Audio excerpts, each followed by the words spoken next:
If you've never met my next guest, then you're in for a real treat. It's my old pals, life coach couple Nick and Eva Speakman, and they're here today to talk about tips on maintaining a healthy lifestyle and losing weight. Thank you very much for coming in. It's been a while, hasn't it? It's been too long, hasn't it? It has. Great to see you. Thank you. As I mentioned there, you've come in because you've got the key to something that most people out there want to know about, which is losing weight. That's absolutely right. Well, over probably the last 10 years, we've been working on the idea of, well, why can't people lose weight? There's actually 30,000 recognised diets in the world. Big business, isn't it? It is, and the fact is, none of them work. And why don't they work? Because we've got a conscious mind and we've got an unconscious mind. And basically, as soon as you decide to go on a diet and stop eating a particular food, you crave it. That's how it works. And that's why people can't stick with diets. So what we looked at was, well, how can we change the way that people look at food on an unconscious level? And if we can change that, you take away the craving and therefore they will not eat the food. And that's what we've been experimenting with. We've had some amazing successes.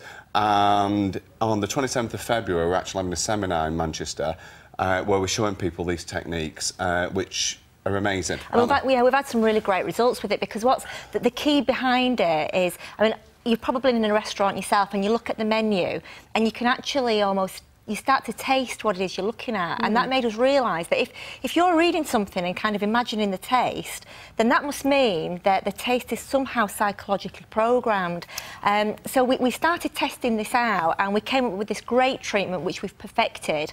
And just to give you an example of how successful we've been with it, we had a lady who's 57 years old, her name's Marilyn, and in less than a year she's gone from a size 22 to a size 14. Wow. And just simply by taking away her craving for eating chocolate and cheese and onion crisps, as it happens.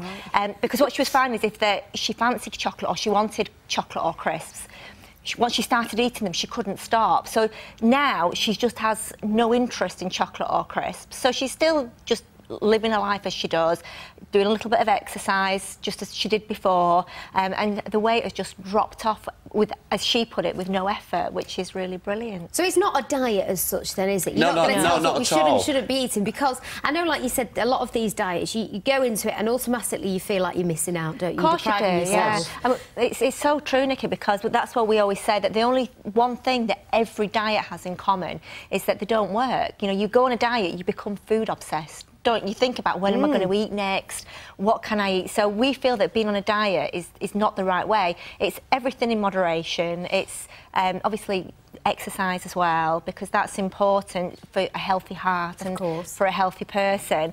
But the thing is that if you feel that you crave something that's not good for you, it's the way that we've started looking at it is, you know, eat what you want in moderation. But if there's something that you specifically know that you're eating far too much of and you know it's not good for you, then this is where our revolutionary treatment But it actually works in the opposite effect as well, because for example, we had someone that came to us and he was eating too many chips, and we took the chips away and he doesn't eat them anymore.